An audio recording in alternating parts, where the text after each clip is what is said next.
Welcome to the Business Week podcast presented by the Lake Area Regional Business Chamber of Commerce, where we spotlight the leaders, visionaries, and change makers making an impact across our region and beyond. I'm your host, Carrie, and today's episode is truly inspiring. We are joined by a powerhouse leader with decades of experience in management, community outreach, event planning, leadership development, and business consulting. Our special guest today is Diana Ross, Executive Director, business owner, community advocate, and a woman whose career has been centered around empowering people and creating a meaningful impact throughout Southwest Louisiana, from healthcare leadership and broadcasting to entrepreneurship and consulting. Diana has built an incredible legacy rooted in service, leadership, and purpose. Let's jump right into today's conversation. So, Diana, thank you for joining us today. To start things off, just tell us a little bit about your journey and what first inspired you to pursue leadership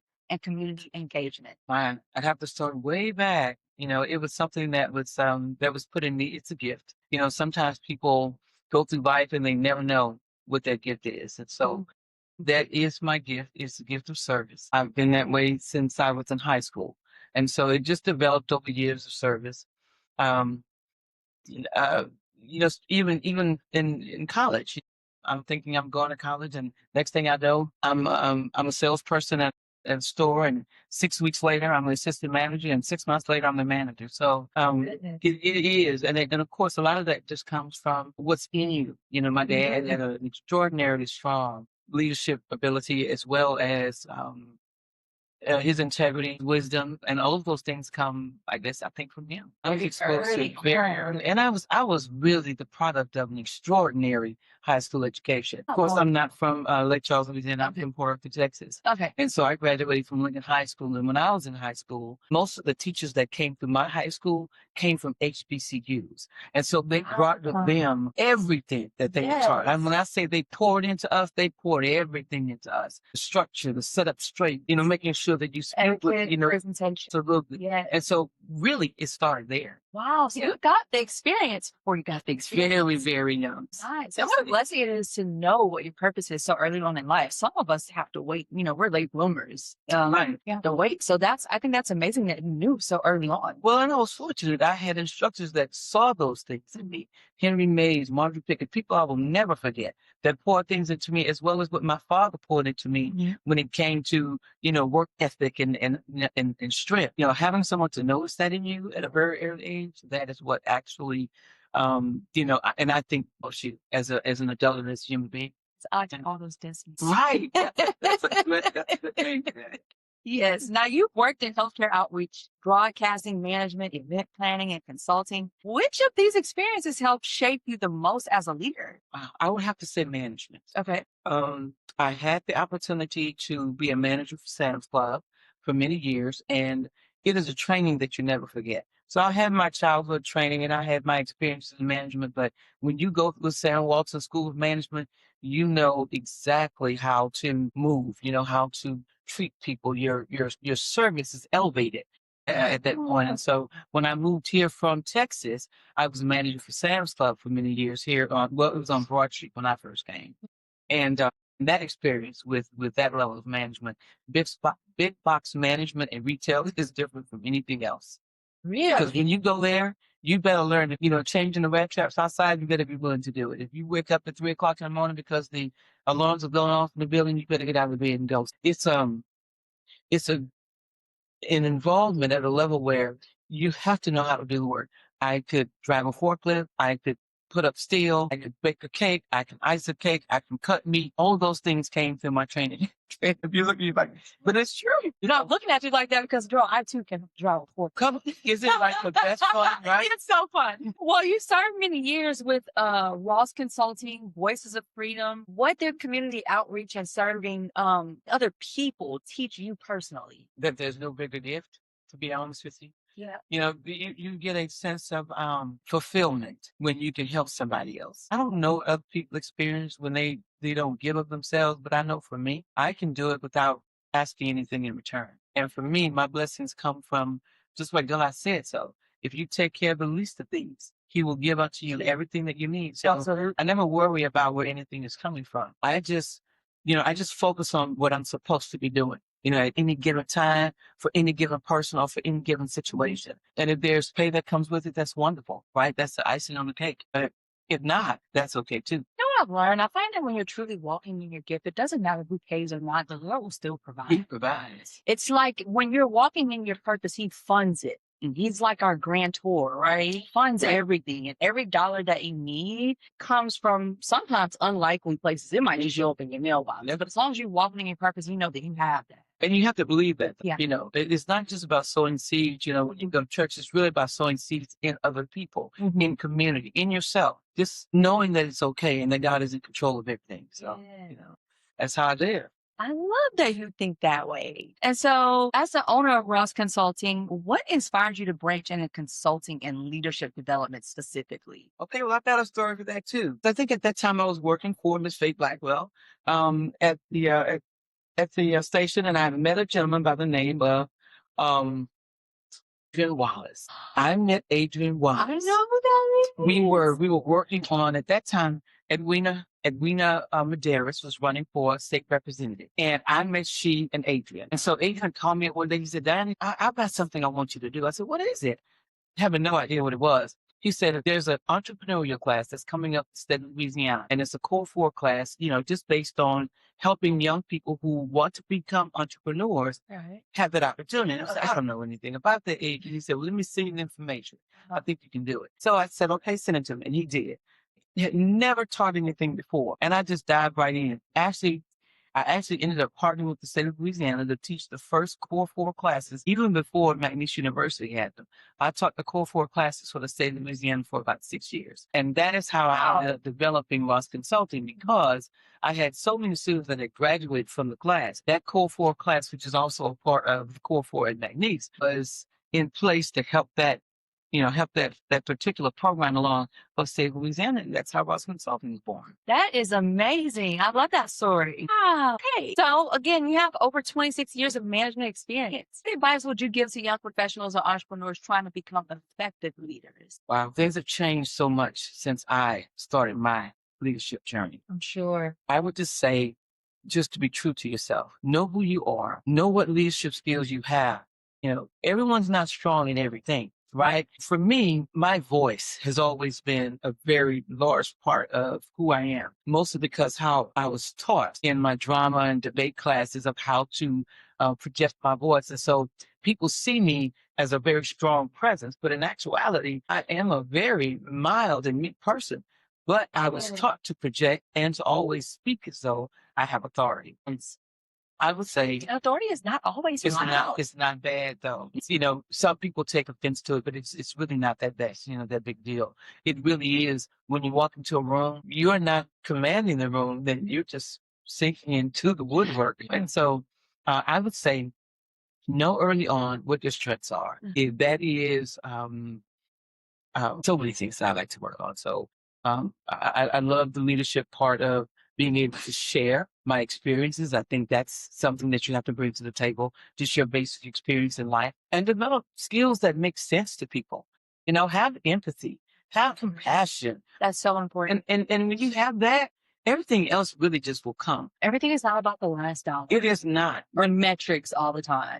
Those things are important, but it's not everything. It is not. Yeah. When I was teaching, one of the things that I did was I always just asked the Lord to just guide me. Because what I say, what comes out of my mouth, has absolutely nothing to do with me. It has everything to do with what He wants to be said. People think it's coming from me. It's not. You're just a vessel that the word is flowing through. That's it. all. That's why it's so difficult for me to pinpoint, what I do and how I do it, because it doesn't have anything to do with me.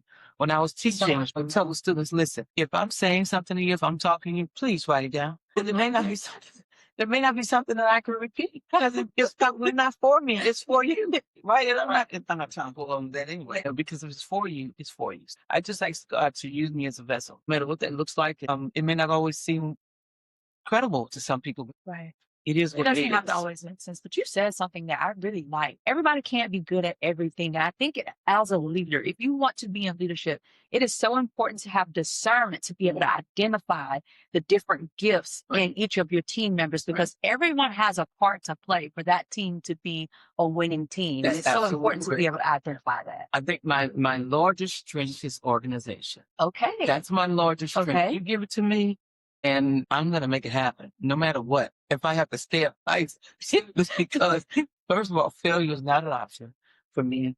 No plan B, right? No plan B. If it's a plan B, it's just to get out the way. That's it. Yeah. Mhm. I get that so much. You also have extensive experience in corporate event planning and networking. How important are relationships and community connections in business success? Very. I built a huge network of people that I connect with, different organizations and companies in Southwest Louisiana, mostly because I worked in healthcare for so long. And that's the one thing that everyone has an interest in. Healthcare affects every single person in the United States of America. So being in that platform allowed me the opportunity to network on a state and a regional level and on a local level. Building those relationships and those friendships and networking at that level gave me the opportunity. And I had an amazing mentor. His name's Eric Taylor. He was the CEO of SWLA Center for Health Services when I got there. And this man moved. He was one of those people that moved in various rooms, and you would never even know that he was the CEO of a company because he was just there to give opportunity. Wow. And so Mr. Taylor taught me that being in rooms didn't mean that you were the biggest person there. It just meant that you have the opportunity to connect with, talk to, and give information, right, to the people that you come in connection with. And so, being mentored by him in my early days, oh God, and being mentored by Faye Blackwell, there are two influences that I had in Lake Charles, I think, that shaped the way that I move in the city right I was now. going to say, you feel like that kind of changed your trajectory a little bit? So when I moved here, I was working for Sam's Club, and I ended up with breast cancer. I stayed off the job for over 2 years. Now, to be quite honest with you, I was a brown girl that was making a lot of money back then. And so when I came back into the workforce, I couldn't find a job. Wow. Couldn't get a job. Were you like overqualified? Is that what you were finding? Overqualified. Okay. So I'm laying in bed one day, in my state of depression, 1:00 in the afternoon on a Friday. God said, get up and go call Faith Brown Blackwell and tell her you need a job. And I said back to him, listen, like we're talking right now. And I said back to him, I said, nobody goes out looking for a job at 1:00 in the afternoon on a Friday. And he said, you do. And so I did. I got up, I called Miss Blackwell, and I said, hey, this is Diana, because we had worked on a project together when we were closing down LCB. We worked on raising $40,000 right there on the corner of Enterprise Boulevard and Belden to raise $40,000 to send the Western Marion kids to Washington, D.C., and we sent a group of 9 kids from Lake Charles, Boston to Paris for 9 days. And so we worked on that project, we raised $40,000, and that was how I was connected to her. And so I got up that day, and I called her and asked her for a job. She said, come see me. And an hour later, I had a job. My goodness. Just being where you're supposed to be. Being where you're supposed to be. Yeah. Now tell me how that led into you being so involved with Juneteenth. Wow. As a matter of fact, I did the MLK for her while I was there because I was her events coordinator. So I did the MLK Festival for her and actually built the template that's being used today. I built that template back in 2009 for her, along with the Juneteenth Festival. I did that there for her. And then I ended up going to Southwest Louisiana Center for Health Services, and I stayed there for 17 years. Once Juneteenth just became something that no one really paid attention to, my CEO at the time, Javon Muhammad, asked me if I wanted to do Juneteenth. And I said, sure, let's do it. We were just going to do a day. But she thinks so big. She's like, well, Miss Diana, do you think we can do 7 days? I'm like, why not? Yeah. So we started in March. We did the Juneteenth 7-day Freedom Festival.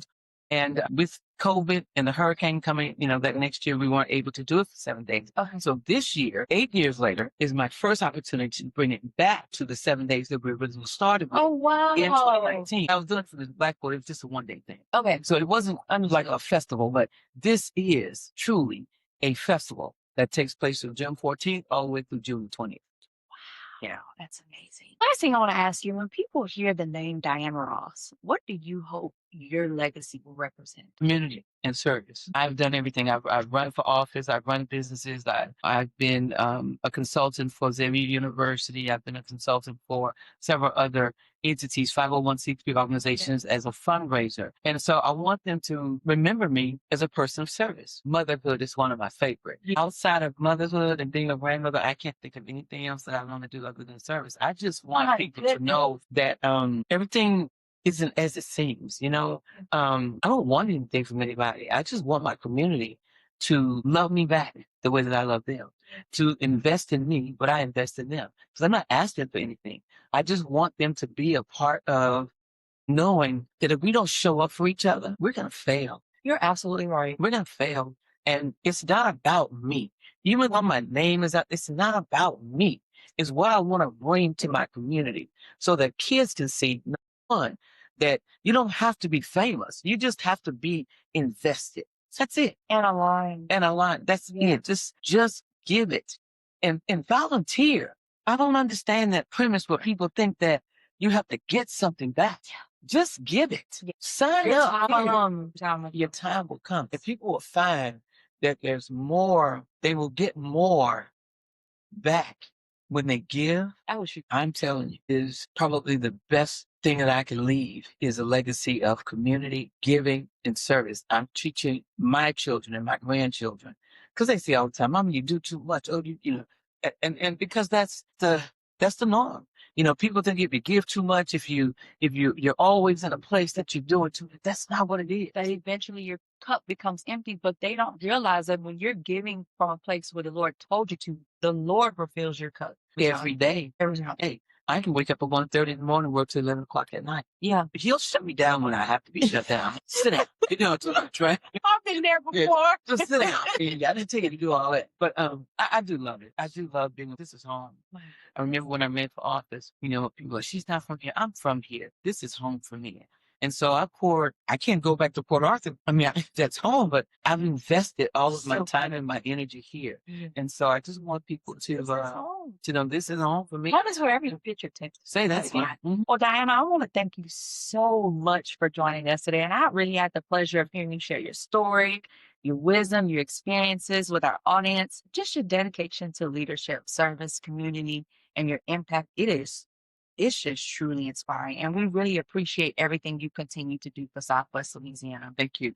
I want to thank you to everyone for tuning into the Business Feed podcast presented by the Lake Area Regional Business Chamber of Commerce. Be sure to like, follow, and subscribe for more conversations with incredible business and community leaders making a difference every day. I'm your host, Carrie, and we'll see you next time on the Business Feed.